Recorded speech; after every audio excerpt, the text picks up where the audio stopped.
Hi friends, and welcome back to the Rubberduck Recruiter. This is Tim Wilkins here, and today we're going to talk about the basics of technical recruiting. Let's get started.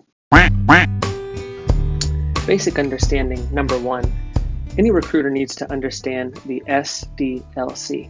The SDLC is an acronym that stands for the Software Development Lifecycle. Essentially, the software development lifecycle is the way that any kind of software goes from the very first idea to being released to an end user. And you as a recruiter, in all of your job filling adventures, will be placing candidates along some position located on the SDLC. So, basic understanding number one, get familiar with the SDLC. Basic understanding number two, break the SDLC into chunks.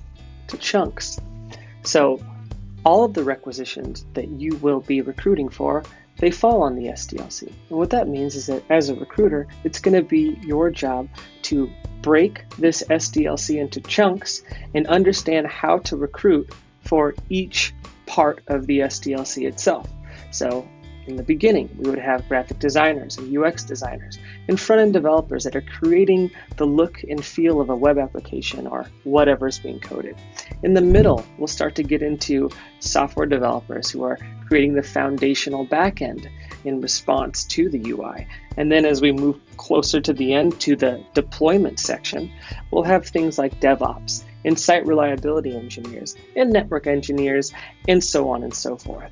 So basic understanding number two, break the SDLC into chunks. Basic understanding of technical recruiting number three, understand distributed systems. So a way of thinking about distributed systems is that if you have a lot of different services in a software, so for instance, you might have one dedicated to payments, you might have one dedicated to entitlements, you might have one dedicated to solutions delivery, etc., etc.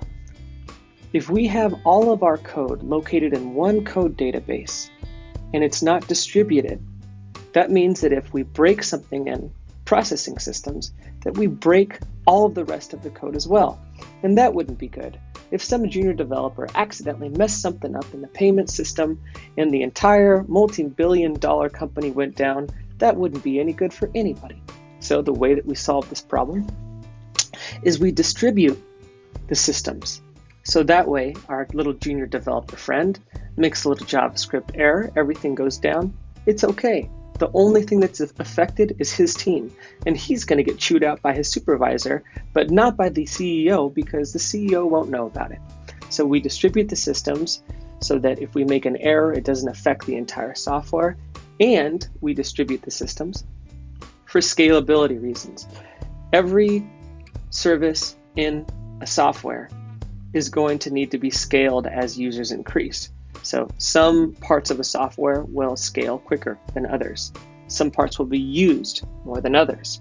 So it's important that we can scale each service individually as opposed to having to affect every single part of the distributed systems with the exact amount of scalability. We need to be able to customize the scalability for an individual part of a software.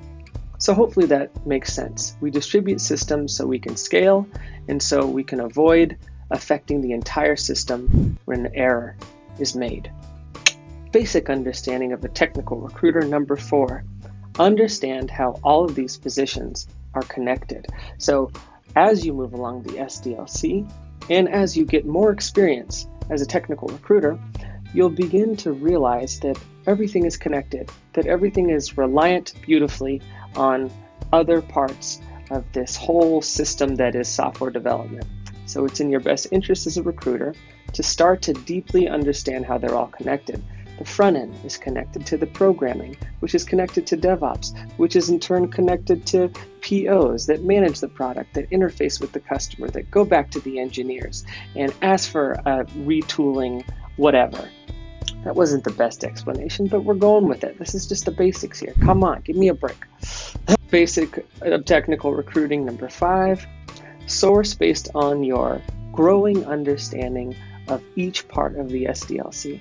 So as you learn more about front-end developers, and you begin to learn that a React developer is different than an Angular developer, but they both work in a front-end framework, but one is stateless components and one isn't. But as you see these different situations, you'll start to understand what to look for. So if you're looking for a front-end developer, but they're specifically working in an Angular environment, then finding somebody that is a front-end developer but has worked a lot with React might not be as strong of a candidate. You get the idea.